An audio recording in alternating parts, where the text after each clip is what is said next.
कानूनी लड़ाई की एक ऐसी कहानी जो शायद इतिहास के पन्नों में दर्ज की जानी चाहिए। साल 2013 कानपुर में एक शख्स के ऊपर गैंगरेप का मामला दर्ज हुआ। हालांकि ये मामला पूरी तरीके से फर्जी था, लेकिन इसकी तस्दीक करते करते 11 साल बीत गए। कानपुर में अनिल गौड़ नाम के एक शख्स के ऊपर गैंगरेप का मामला दर्ज हुआ था, जिसके बाद पुलिस ने अनिल को गिरफ्तार किया और जेल की चारदीवारी के पीछे पहुंचा दिया। अनिल अपनी रिहाई की गुहार लगाता रहा, बाहर आने की तमाम जद्दोजहद करे, लेकिन आर्थिक हालत खराब होने के चलते अनिल बाहर नहीं आ सके। वकीलों ने भी अनिल को क्लाइंट माना और क्लाइंट की तरीके ही डील भी किया। पैसे पूरे न दे पाने के चलते अनिल को मिलती रही सिर्फ तारीख पर तारीख, जिसके चलते अब अनिल ने एक ऐसी लड़ाई आगे बढ़ाई जिसके बाद लोग अब इसे एक नजीर मान रहे हैं। दरअसल ये परिवार अनिल गौड़ का है, ये घर अनिल गौड़ का है। तस्वीर साफ तौर से देखी जा सकती है कि इस घर की माली हालत कितनी बदहाल है। दीवारें चिटकी हुई हैं, छतों पर साफ देखा जा सकता है घर में कुछ खास सामान नहीं, लेकिन अनिल की 3 महीने की जेल ने पूरे परिवार को हिला कर रख दिया। अपने पिता को जेल में बंद देख मासूम छोटे बच्चों ने एक ऐसा संकल्प लिया जो अपने आप में एक नजीर साबित हो रहा है। दरअसल साल 2013 में अनिल के ऊपर दर्ज हुए गैंगरेप के मुकदमे ने बच्चों को बचपन से बड़ा कर दिया और बच्चे इस योग्य हो गए कि वो अपने पिता की उस लड़ाई में बराबर से शिरकत करने लगे।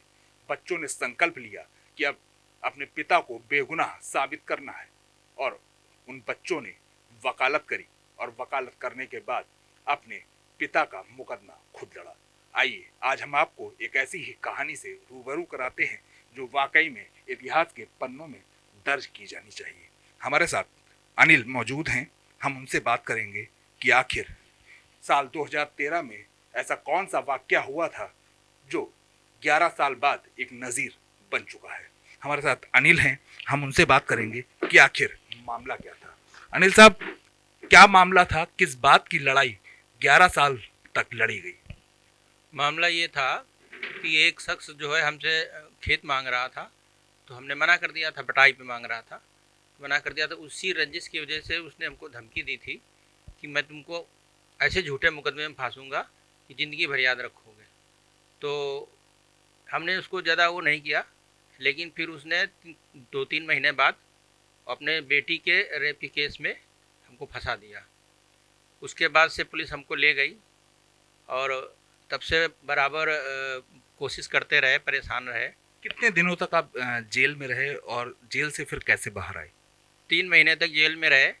फिर पैसे की बहुत दिक्कत थी, बहुत तंगी थी, तो इधर उधर से पैसे लेके किसी तरह से घर में हमारी मिसेज ने जो है इंतज़ाम किया और फिर वो जो है वकीलों से किसी तरह से हाई कोर्ट से हमारी ज़मानत हुई। ज़मानत के बाद फिर हम निकल के आए। फिर भी वकीलों के पास पैसा देने के लिए बड़ी समस्या बनी रहती थी, तो बच्चों ने संकल्प लिया कि अब हम वकील बनेंगे। तो इस तरह से तारीखें बहुत 11 साल बीत गए, धीरे धीरे तारीखों पे तारीख मिलती रहीं। लेकिन फिर बच्चे बड़े हो गए, फिर इन लोगों ने बहुत मेहनत की और हमारे ये बच्चे ने, ऋषभ गौड़ ने, ये इनको जैसे ही वो सर्टिफिकेट मिला और तुरंत रजिस्ट्रेशन कराया।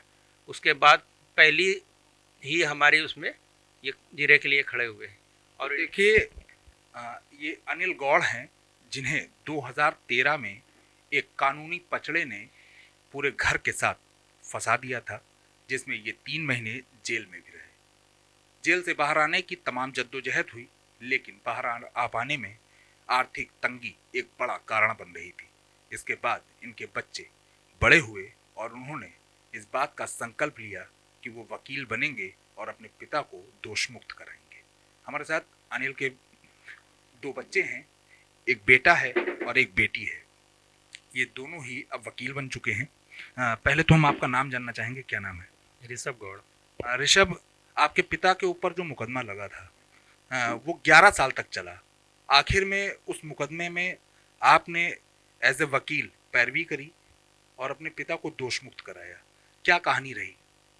इसमें पिता काफ़ी परेशान थे, वो दिख रहे थे, तो हमने 2020 में लॉ कॉलेज में एडमिशन लिया। 2023 में मेरा लॉ पूरा हुआ। 2024 में मैंने रजिस्ट्रेशन कराया। फिर अगस्त में हमने मुकदमा अपने हाथ में लिया, क्योंकि पिछले वकीलों सही से नहीं किया था, तो उसको हमने हाथ में लिया। उसमें हमने जिरह की और काफ़ी फास्ट तरीके से 27 नवंबर को हम लोगों ने दोष मुक्त करा लिया। क्या लग रहा है कि जो काम आपने कर दिखाया वो काम पिछले 11 सालों में उस वकील ने नहीं किया जिसके आपके पिता पैसे दिया करते थे, फीस दिया करते थे? शायद जो रिहाई, जो दोष मुक्त वो 11 साल बाद हुए हैं, वो शायद बहुत पहले हो जाना चाहिए था। क्योंकि ये लोग वकील उनको क्लाइंट के तौर पे देख रहे थे। मेरा मानना ये है कि ये ज़िंदगी से जुड़े हुए मुकदमे होते हैं किसी की, क्योंकि आजीवन कारावास इसमें होता है। इसलिए मुकदमों को इसमें क्लाइंट के तौर पे नहीं देखना चाहिए किसी भी वकील को एज ए, क्योंकि उसकी लाइफ इसमें होती है। इसलिए मैंने भी वही किया, किसी की लाइफ से जुड़ा हुआ था, इसीलिए इतनी जल्दी शायद हम समाप्त कर पाए। क्या इस पूरे मामले में शायद सफलता इसलिए भी मिली कि एक पिता का केस उसका बेटा और उसकी बेटी लड़ रहे थे? बिल्कुल, हमें तो जीतना ही था, क्योंकि रात भर हमने पढ़ाई की इसके लिए। पूरी फाइल हमने एक से नहीं कम से कम 5 बार पढ़ी है। उसके खुद से हमने नोट्स, एक प्रकार से पढ़ाई की उसकी, एक प्रकार से हमने मतलब अपने पिता के केस की पढ़ाई कर डाली पूरी। तो देखिए, अपने पिता को दोष मुक्त करार देने के लिए, कराने के लिए इन्होंने काफ़ी कड़ी मेहनत भी करी है। बेटी भी इनकी मौजूद है, वो भी वकील है, हम उनसे भी बात कर लें। क्या नाम है? उपासना गौर। उपासना, पिता जेल में थे, आप लोग बहुत छोटे थे, माली हालत भी खराब थी घर की। कैसा ये संकल्प लिया था आप लोगों ने और आखिर उस संकल्प को पूरा कर लिया? जब ये केस लगा था तो हम और भैया दोनों छोटे थे, कुछ भी नहीं जानते थे कि पापा के साथ क्या हो रहा है क्या नहीं। पुलिस आ रही है घर में, डर रहे हैं सब कुछ। जब पापा का केस भैया ने जब भी लिया, भैया 2024 में इनका रजिस्ट्रेशन हो गया भैया का। फिर भैया ने अगस्त में केस लिया। फिर हम लोगों ने कोर्ट गए हम लोग, भैया ने जिरह करी उसके लिए। फिर हम लोगों ने दोष मुक्त कराया। क्या मानती हैं, पहला केस आपकी वकालत कंप्लीट होने के बाद आपने अपने पिता का लड़ा, कैसा महसूस हो रहा है और जो सफलता हासिल हुई है उसे कितनी बड़ी सफलता मान रही है? ये हम दोनों के लिए सबसे जीवन की सबसे बड़ी सफलता है। हम लोगों ने जो कठिनाइयाँ झेली हैं वो भैया को हमारी सफलता के लिए बहुत ज़्यादा हम लोग बहुत वो मानते हैं कि हमारे भैया ने हम लोग पापा का केस छुड़वाया। देखिए, बच्चे भावुक भी हैं और पिता को एक लंबी लड़ाई लड़ने के बाद उन्हें दोष मुक्त करार करवाया है। बच्चों ने केस लड़ा, सफल हो गए, आप दोष मुक्त हो गए। कैसा मान रहे हैं, कैसा देख रहे हैं? मुझे बहुत फक्र महसूस हो रहा है दोनों बच्चों पे। और ये तो बेचा हमारा लड़का जो है 2-2, 3-3 बजे रात तक जगता रहा हमारे केस के मामले में, और बिटिया भी बहुत बराबर लगी रही और दोनों ने बड़ा सहयोग किया। तो हमें तो बड़ा फक्र महसूस होता है कि भगवान करे सब के बच्चे ऐसे ही हों, बहुत अच्छा लगता है। एक पिता जेल में थे, उनके ऊपर गंभीर धाराओं में मुकदमे दर्ज थे, बच्चे छोटे थे, घर की हालत खराब थी, लेकिन पिता को दोष मुक्त कराने के लिए जब बच्चे इस काबिल हुए तो उन्होंने वकालत करी और वकील बनकर अपने पिता का पहला केस लड़ा और फिर अपने पिता को बाइज्जत दोष मुक्त करा दिया। कानपुर की ये कहानी कहीं ना कहीं इतिहास के पन्नों में दर्ज की जानी चाहिए।